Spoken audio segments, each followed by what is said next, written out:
Welcome everybody, Protobro here, infamous brother Megabro, continuing on with the Let's Play of Confederacy as the Confederacy in AGEOD Civil War II.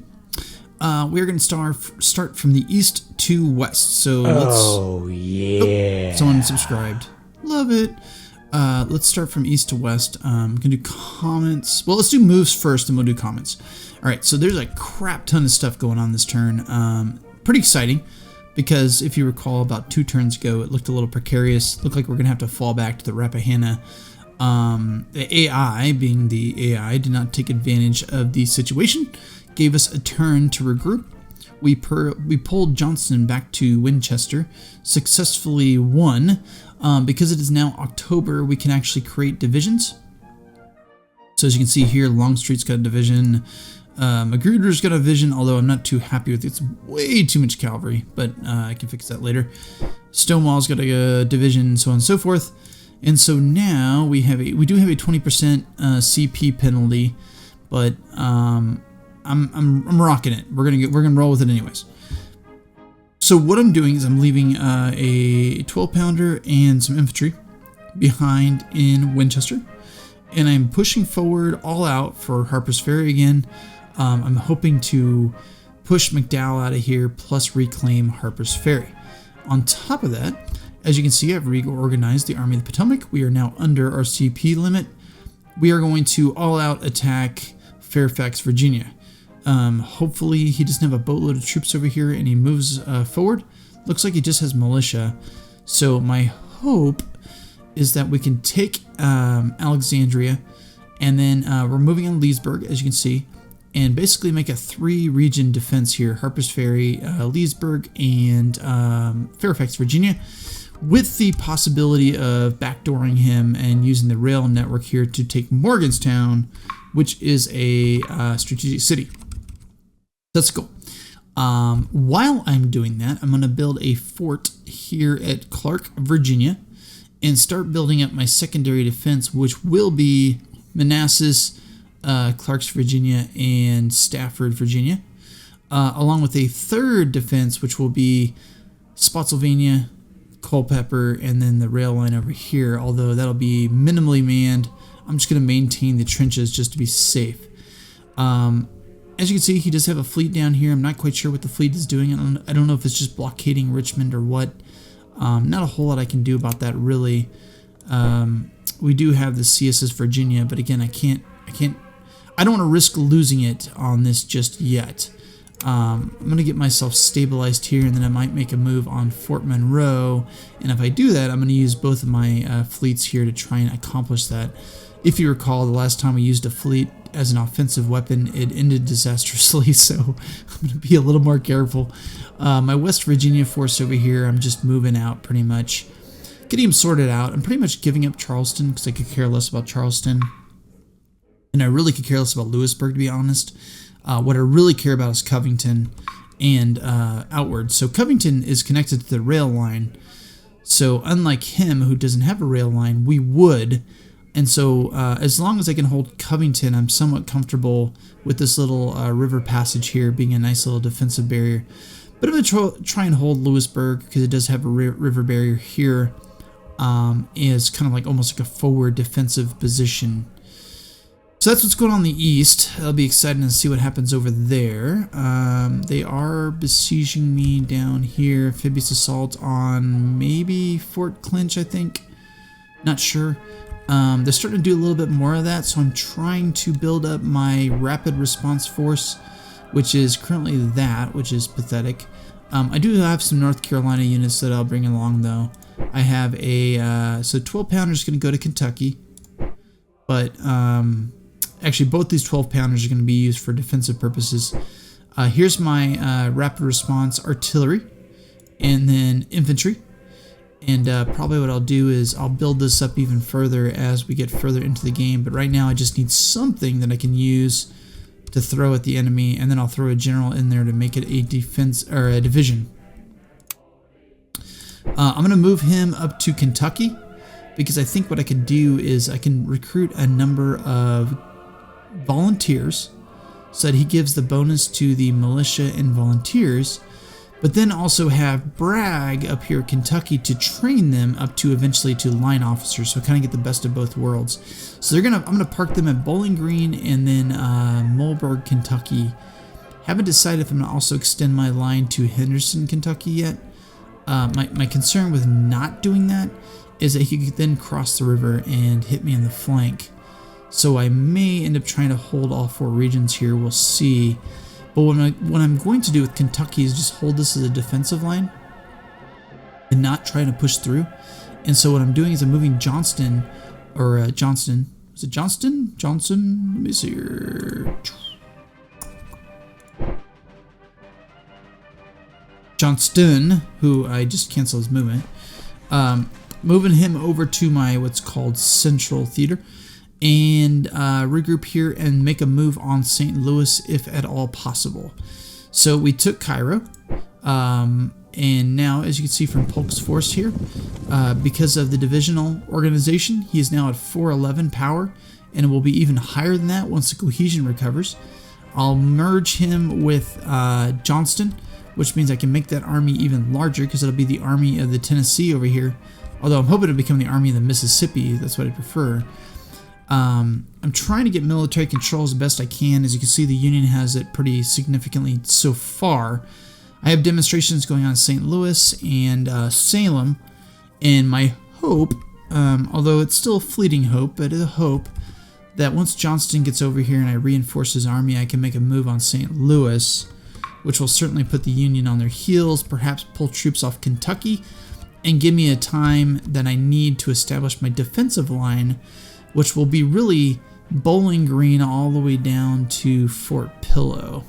I'm going to use a rail system as my behind the lines rapid response force to plug a hole wherever I need, but I'm going to try and put forts in defensive positions along this area here and use that as a way to keep them from coming down the Mississippi. Notice from Cairo here, we did capture some entrenched artillery units, which is awesome. So that'll make it that much more difficult for them to come down the Mississippi. Eventually, they'll probably have the muscle to do it. I'm not going to delude myself. But the more forts they have to go through, the more painful it'll be, the longer it'll take, and then perhaps we can get to 1864. In 1864, it's pretty precarious for the Union because Lincoln's up for re-election, and I think that'd be our window to really seal the deal. Moving these guys back down to Springfield. It's kind of tempting to go back up to Jefferson City because it's exposed, but it's not a strategic position, so it just seems kind of silly for me to do that. Springfield's going to be my defensive spot. Apparently, I completely destroyed what was at Rollo. I didn't even know you could do that, but we apparently did that. There is nothing at Rollo anymore. We flattened it. But Springfield's going to be my defensive line. I did reorganize based on the divisional structure now. So he only has 5%. And his strength is now 329, so a little bit better. I have this nice little sweet cavalry unit that has a bonus to it, so a morale bonus. I'm going to try and burn Fort Scott with him. I'm rallying some artillery up with him as well to try and make that happen. And I probably should take Thompson and do that as well. Let's go there. Just I really want to get rid of that fort, so I'll take losing him for another turn or so to make that happen. Shelby, I'm going to move down to Fayetteville and then back over to the Central Theater and put him in action over there, because I just think his value is much more used over there than in the Missouri front. He is bringing Lyon down. I think he's going for Muskogee, which has some good supply stock. I don't have a lot of muscle down here to stop him. So what I'm going to do is with Shelby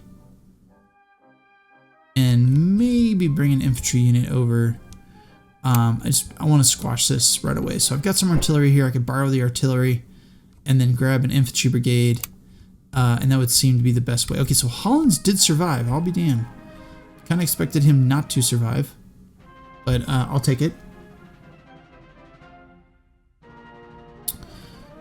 So let's put him. I'm putting my what remains of my of my my navy at Cairo. I do have these guys here at Charleston.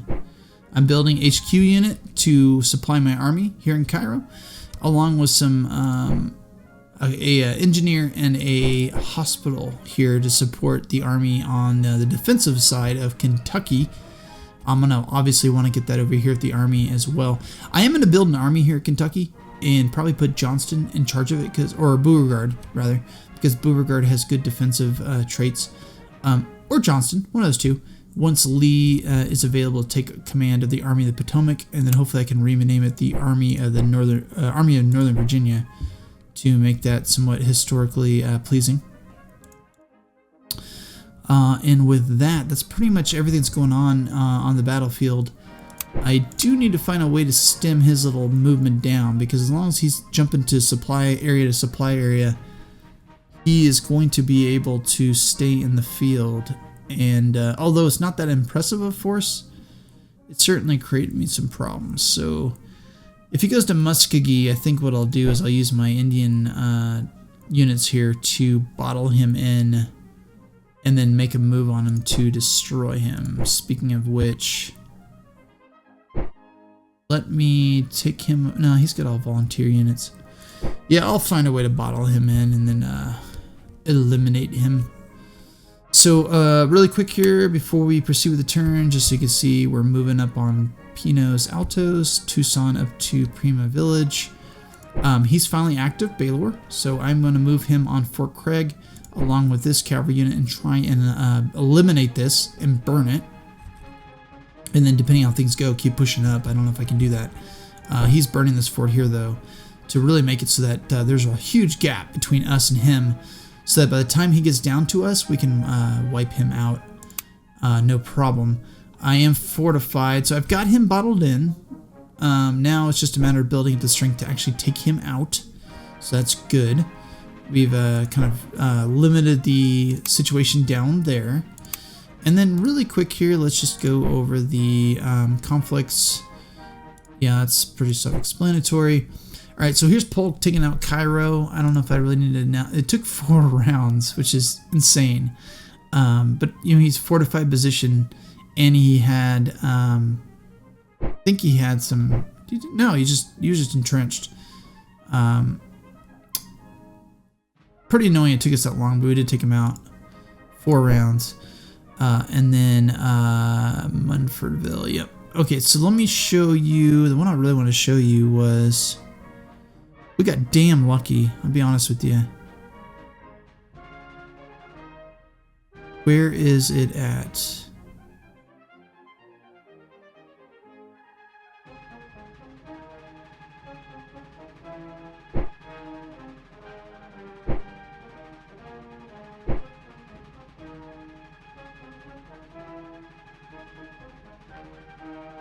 Oh, you know what? Maybe it was last battle, or last turn. When Johnston fled to Winchester. Did not expect that attack to happen. I also wanted to show you just really quick here. We did take Chester. So we're holding on to that. He is coming down with Halleck's 200 manpower, 208 power force. He'll probably get Chester back. That's fine. I don't really care about that. Right now what I'm trying to do is get military control as much as I can, so that when Johnston comes over, I can push forward with Polk's force, which should not be moving. Why are you moving? You're hanging out here, homie. You're not going anywhere.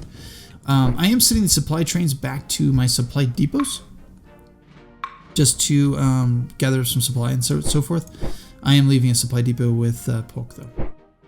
Okay, so actually let's I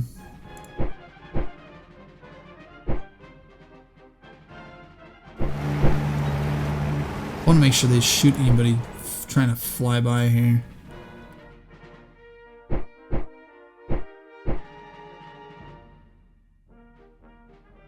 Yep, Sistine attack. Okay. All right. So as far as purchases are concerned, we did put a little bit into artillery. 2 into light, 1 into regular. Regular being field artillery. 1 into light infantry, 1 into elite, because I'm out of reserves here. I need to build this back up. I have not been very good about doing that. I have 1 reserve of cavalry, so I'm building that up. 1 reserve of sharpshooters, so I'm building that up. And then here's all the crap we're building. So we're building a lot of artillery. I took all the money that I got from the taxes and threw it into building a whole bunch of artillery, because I'm trying to, while I'm trying to be aggressive, I'm trying to look long term, and that, you know, chances are come the spring of '62, I'm going to be looking at some serious Union offensives. So what I'm trying to do now is build my defense up so that by the time that offense comes, I'll be pretty well entrenched with artillery and secondary defense lines, so that I can essentially wear him down and then counterattack. That's my goal. Kind of like we're doing over here, where we fell back to Winchester, won that battle. Now we're counterattacking Harper's Ferry. Same thing with Manassas. We're counterattacking Alexandria. We'll see how that goes, but my hope is it will go well. I can't ask for any more bonds right now, so we're kind of hard up for cash, but we'll see how it goes.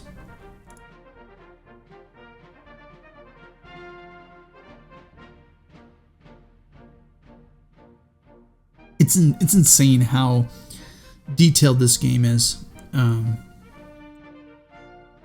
It requires a lot of planning. You know, everything I just showed you took me about 45 minutes to plan out. And again, for those of you who find the game overwhelming, you're like, how the hell? It's a cool game, but how do I play it? Okay, so we took out the battle. Okay, did we take Alexandria though? That's my question. Are we still besieged? No, we took Alexandria. Sweet. Okay, good. Now let's see if he counterattacks. What's going on up here? Okay, Harper's Ferry. Very good. We won. Did we take Harper's Ferry back? I don't know if we ever lost it. I will dissect that battle for you. Okay, good. So we reestablished our defensive line at Harper's Ferry. But what I do is I divide things by theaters. So what you just saw down there with the ships shooting, I forgot to mention that. I moved a ship down here to stop Lion from crossing the river into my supply depot, and apparently it worked. It was kind of a Hail Mary because I think I only had like one gunboat, but... Alright, so that was a really good turn for us. Unfortunately, it looks like winter's setting in, so I don't think we're going to be going anywhere with Johnston's army. Which really sucks, because...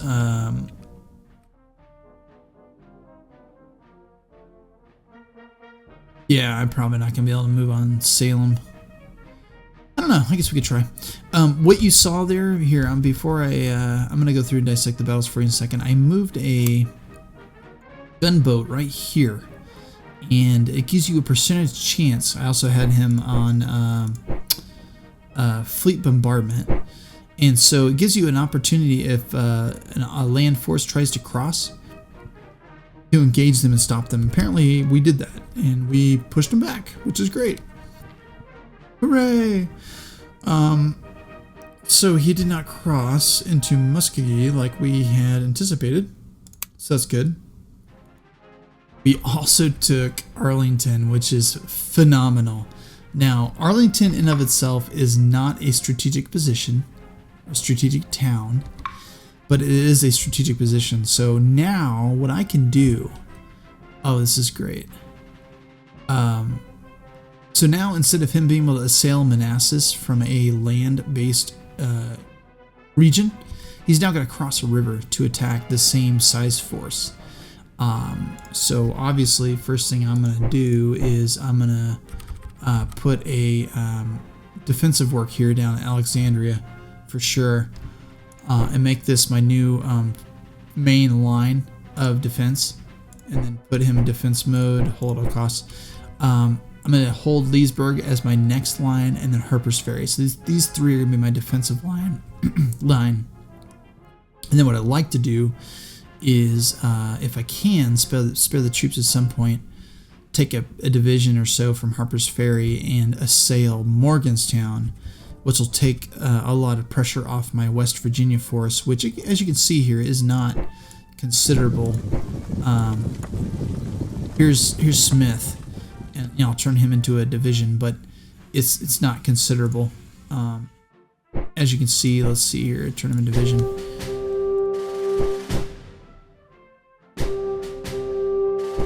So 108. And I don't know if I even have artillery here. I don't. Part of that's because I don't really care if I lose Lewisburg, but. And then here's my.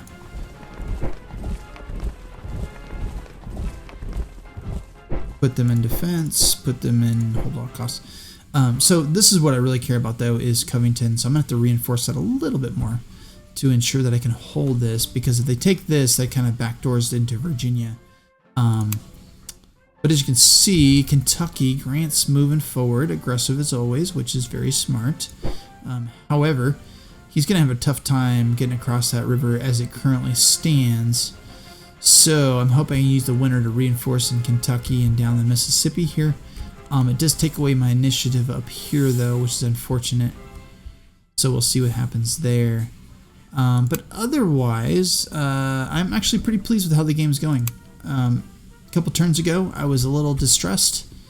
Felt like I was going to have to fall back towards Richmond, kind of like Johnston had to do in 1861/62. Now I feel a little bit more like Lee, where my defenses are far more forward than they were once required, so that's good. With that, let me take a break here. I'm going to do my moves, and we'll come back.